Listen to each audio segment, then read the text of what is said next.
नमस्कार दोस्तों, RRB NTPC का एग्ज़ाम डेट आ गया है और किसी भी एग्ज़ाम को देने से पहले प्रीवियस ईयर के क्वेश्चंस को देखना बहुत ही ज़्यादा इम्पोर्टेंट होता है और उसे इग्नोर नहीं किया जा सकता है क्योंकि बहुत से क्वेश्चन रिपीटेड होते हैं।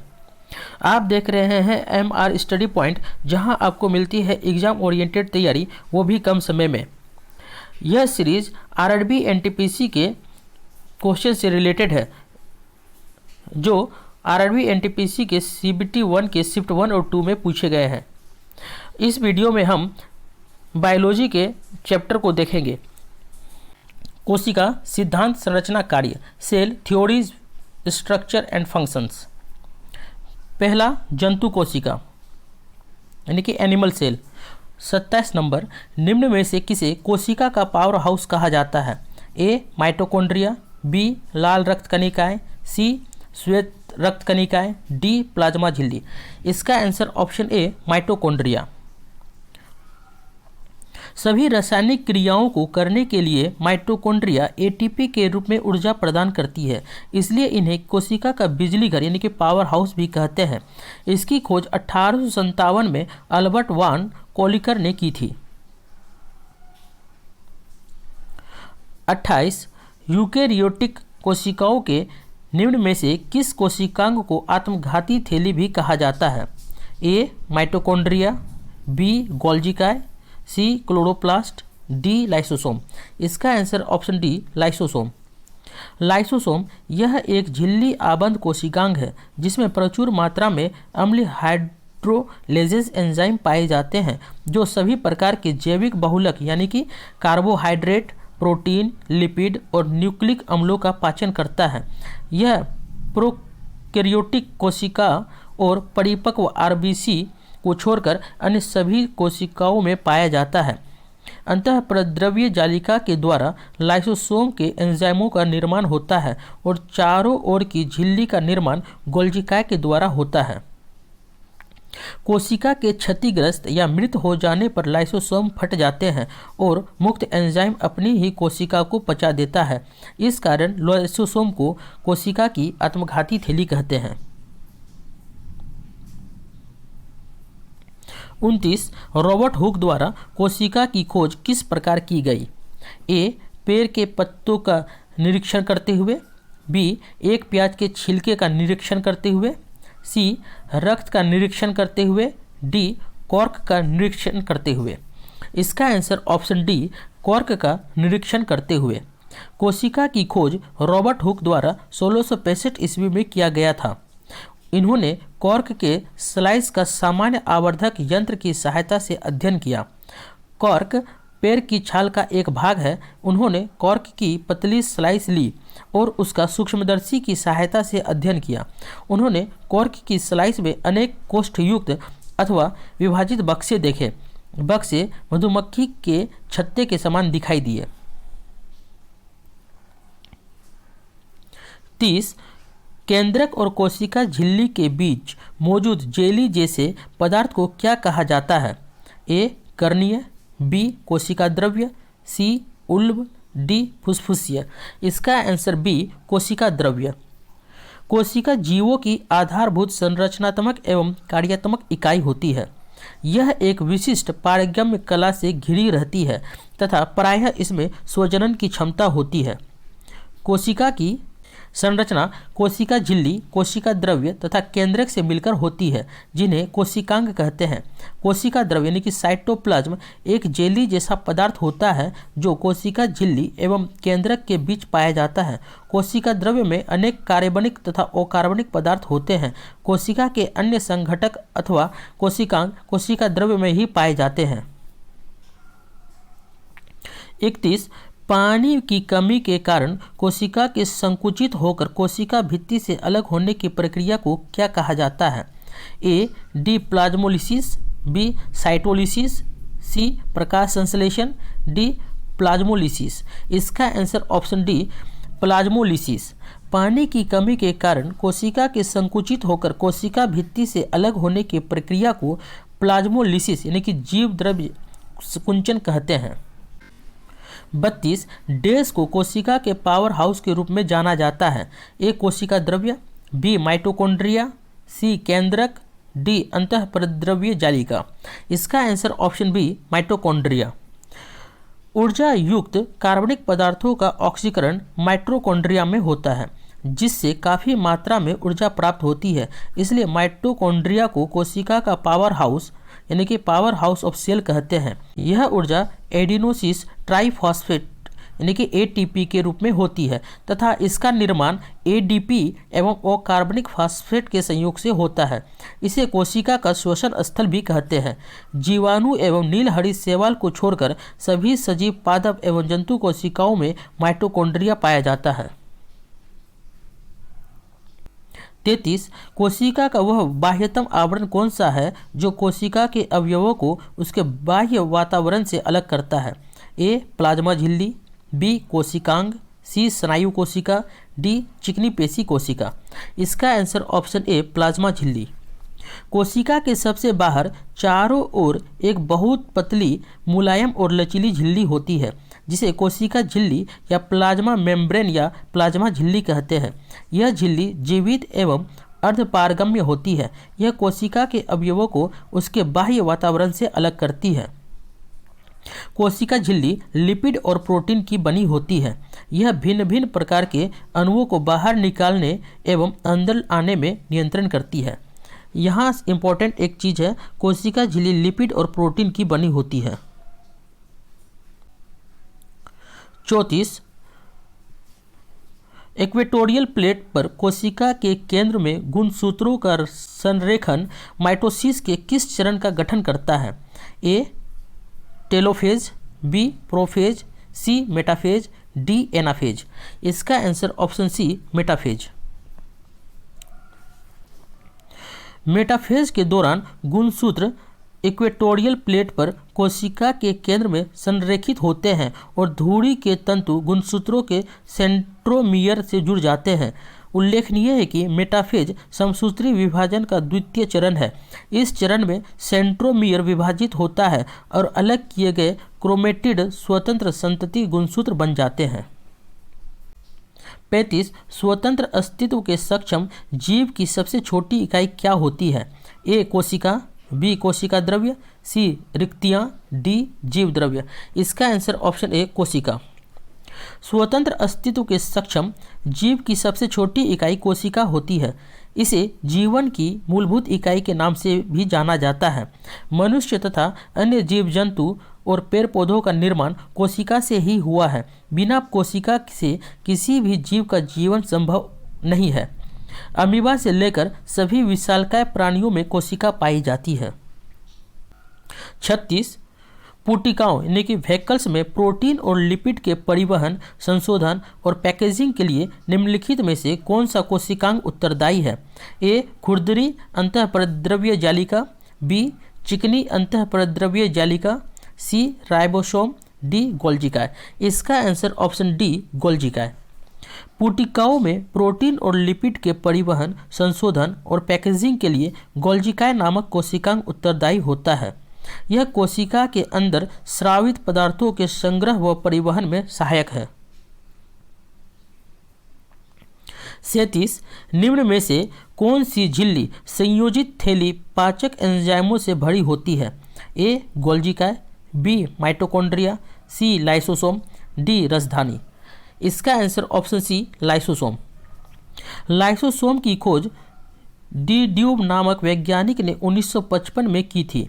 यह अधिकतर जंतु कोशिकाओं में मुख्य रूप से एंजाइम अभिक्रिया करने वाली कोशिकाओं जैसे अग्नाशय, यकृत, मस्तिष्क तथा गुर्दे आदि में पाए जाते हैं। लाइसोसोम सूक्ष्म गोल इकहरी झिल्ली से घिरी तथा पाचक एंजाइमों से भरी थैली जैसी संरचना होती है। इसका सबसे प्रमुख कार्य बाहरी पदार्थों का भक्षण व पाचन करना है। इसे आत्महत्या थैली यानी कि सुसाइड बैग भी कहा जाता है। 38 निम्नलिखित कोशिकांगों में से किसे कोशिका का आत्मघाती थैली यानी कि सुसाइड बैग कहा जाता है? ए लाइसोसोम, बी क्लोरोप्लास्ट, सी गोल्जिका, डी माइटोकॉन्ड्रिया। इसका आंसर ऑप्शन ए लाइसोसोम। लाइसोसोम की खोज क्रिश्चियन डी ड्यूब ने 1955 ईस्वी में की थी। यह बहुत ही सूक्ष्म कोशिकांग है जो छोटी छोटी पुट्टिकाओं के रूप में पाए जाते हैं। इसके चारों तरफ एक पतली झिल्ली होती है। इसका आकार बहुत छोटा और थैली जैसा होता है। इसमें ऐसे एंजाइम होते हैं जिसमें जीव द्रव्य को घुला देने या नष्ट कर देने की क्षमता रहती है। कोशिकीय उपापचय में व्यवधान के कारण जब कोशिका क्षतिग्रस्त हो जाती है तो लाइसोसोम फट जाते हैं एवं इसमें मौजूद एंजाइम अपने ही कोशिका को पाचित कर देते हैं। इसके परिणाम स्वरूप कोशिका की मृत्यु हो जाती है। अतः इसे आत्मघाती थैली यानी कि सुसाइड बैग भी कहा जाता है। 39 राइबोसोम डेस बनाते हैं। ए वसा, B lipid, C protein, D starch. Answer option C protein. Ribosome एक जटिल संरचना है जो सभी जीवित कोशिकाओं में पाए जाते हैं। ये अंतःप्रद्रव्य जालिका से जुड़े रहते हैं। ये हरित लवक, केंद्रक एवं माइटोकॉन्ड्रिया में भी पाए जाते हैं। राइबोसोम प्रोटीन संश्लेषण नामक प्रक्रिया में एमिनो एसिड से प्रोटीन बनाते हैं। 40 प्रोटोप्लाज्म शब्द किसने गढ़ा? A G J. Mendel, B Johann Evangelist Purkinje, C Charles Darwin, D Robert Hooke. Answer option B Johann Evangelist Purkinje. जीव द्रव्य यानी कि प्रोटोप्लाज्म का नामकरण पुरकिंजे ने 1839 में किया था।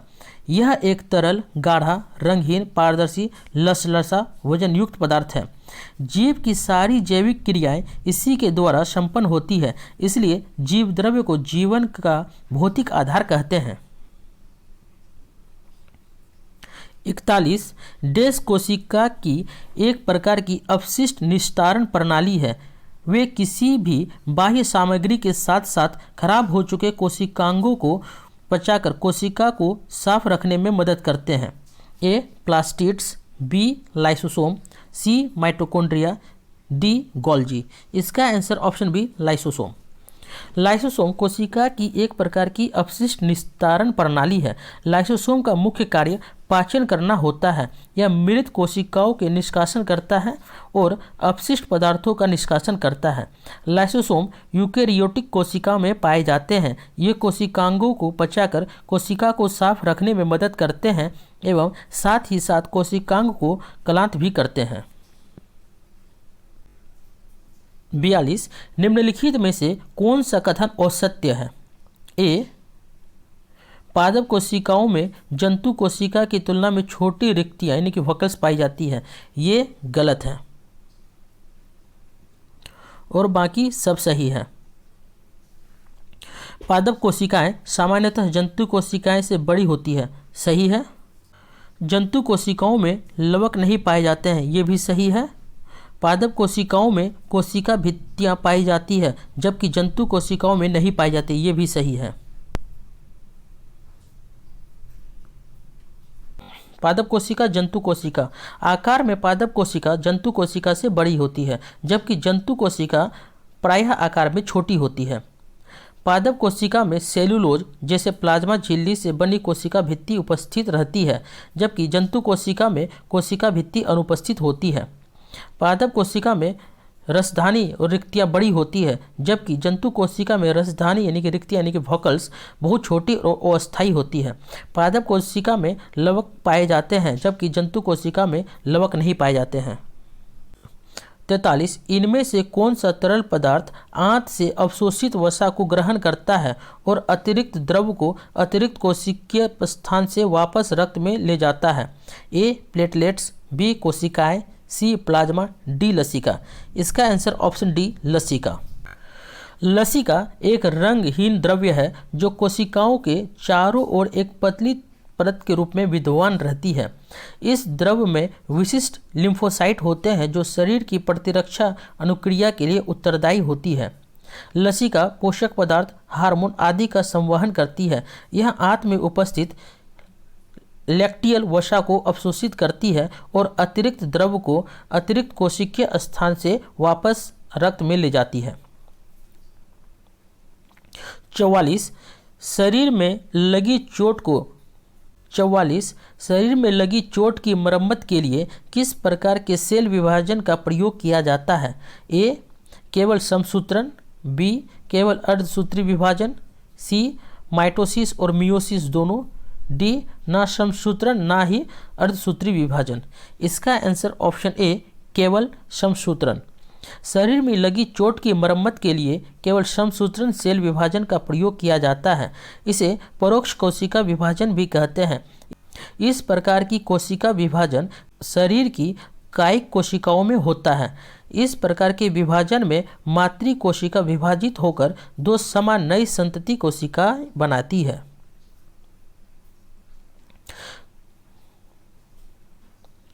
दूसरा टॉपिक पादप सेल यानी कि प्लांट सेल। 45 नंबर, पादप कोशिकाओं की भित्तियां डैश सी बनी होती है। ए साइटोसोल, बी कोशिका द्रव्य, सी सेलुलोज, डी ग्लूकोज। इसका आंसर ऑप्शन सी सेलुलोज। कोशिका जीवन की सबसे छोटी कार्यात्मक एवं संरचनात्मक इकाई है जिसके अध्ययन को साइटोलॉजी कहा जाता है।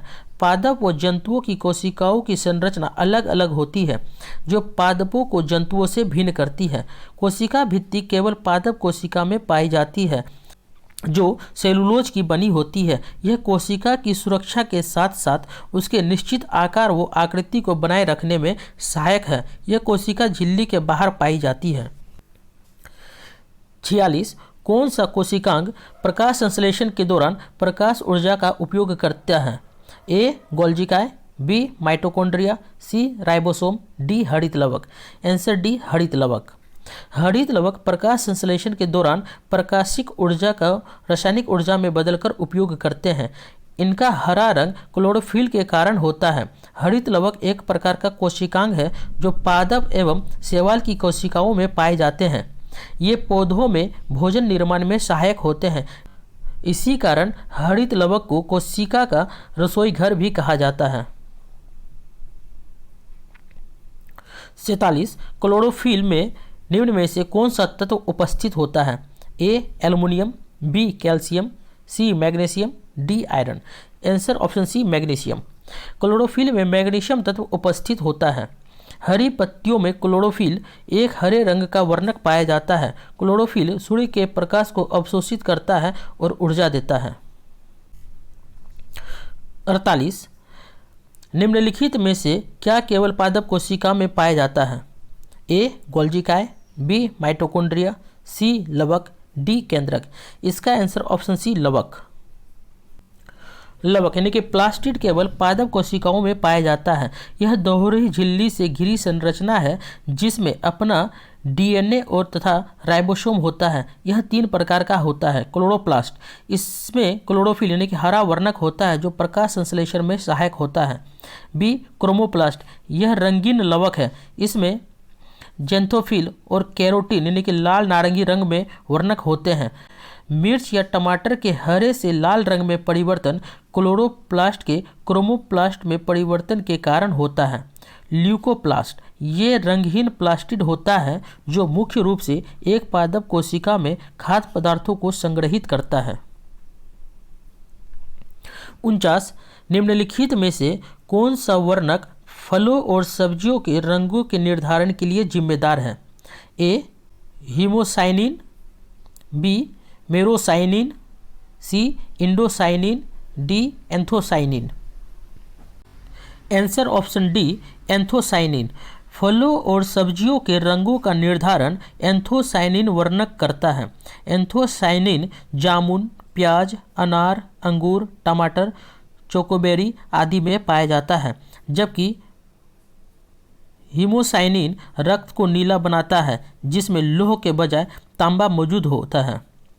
ऑक्टोपस, मकड़ियों, केकड़ों और बिच्छू में पाया जाता है। हीमोग्लोबिन, यह रक्त को लाल बनाता है तथा सभी कशेरुकी तथा कुछ अकशेरुकी में पाया जाता है। हीम इरिथ्रिन, यह रक्त को गुलाबी बनाता है। 50 पौधों में पाए जाने वाला नीला, बैंगनी या लाल फ्लोवेनाइड वर्णक किसकी उपस्थिति के कारण होता है।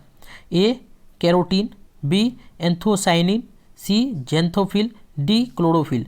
इसका आंसर ऑप्शन बी एंथोसाइनिन। पौधों में पाए जाने वाला नीला, बैंगनी या लाल फ्लेवोनाइड वर्णक एंथोसाइनिन की उपस्थिति के कारण होता है। 51 निम्नलिखित में से कौन सा कोशिका अंग पादप कोशिका में पाया जाता है किंतु पशु कोशिका में नहीं पाया जाता है? A chloroplast, B endoplasmic reticulum, C mitochondria, D ribosome. Answer option A chloroplast. दिए गए विकल्पों में क्लोरोप्लास्ट को छोड़कर अन्य सभी पशु कोशिका में पाए जाते हैं। क्लोरोप्लास्ट में हरे रंग का पर्णहरित या क्लोरोफिल उपस्थित होता है, जिस कारण पौधों के कुछ भाग व पत्तियां हरी दिखाई देती है। इसके द्वारा ही प्रकाश संश्लेषण की क्रिया होती है और कार्बोहाइड्रेट बनते हैं।